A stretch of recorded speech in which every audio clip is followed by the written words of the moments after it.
আয়নাঘরে পাওয়া মেটালের চেয়ার নিয়ে লিখেছেন ভারতের সাংবাদিক অর্কদেব। চেয়ারের ছবি নিজের ফেসবুকে পোস্ট করে তিনি লেখেন, এই চেয়ারটা দেখে রাখা জরুরি। ফ্যাসিবাদের জননী শেখ হাসিনার আয়নাঘরের একটি কক্ষে রাখা এই চেয়ার। হাই ভ্যালু বন্দীদের ইলেকট্রিক শক দিতে ব্যবহার হতো এই চেয়ার।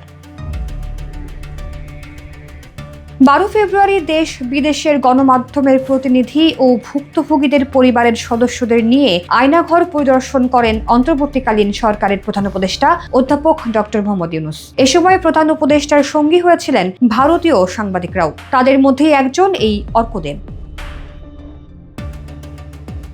ওই সাংবাদিক আরও লেখেন, ডিজিএফআই এর counter terrorism intelligence bureau CTIB এই আয়নাঘরের দায়িত্বে ছিল।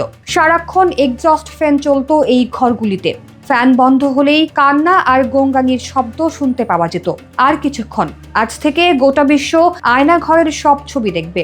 অর্কদেব ইনস্ক্রিপ্ট.মি এর সম্পাদক।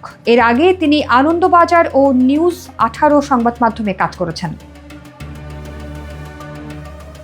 অন্য এক পোস্টে অর্ক বলেন, এখানে বন্দী ছিলেন মাইকেল চাকমা। তিনি মাইকেল চাকমার বক্তব্য তুলে ধরে বলেন, প্রথম যেই রুম দুটো দেখা যাচ্ছে ঠিক এই রুমগুলোর মধ্যে 113 নম্বর সেল, যেটি একবারে বাথরুমের পাশে, এবং সেলের ভেতর ঢোকার সময় বাঁ সাইডের কোনায় একটি সিসি ক্যামেরা 24 ঘন্টা চালু থাকে। এই সেলে আমি প্রায় 2 বছর বন্দী ছিলাম।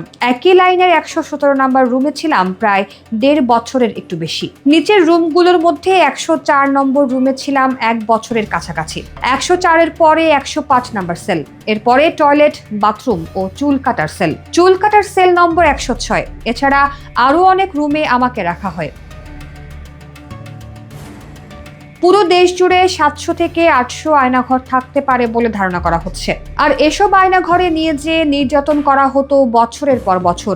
জাতিসংঘের প্রতিবেদনে বলা হয়েছে, শেখ হাসিনার নির্দেশেই এসব হয়েছে।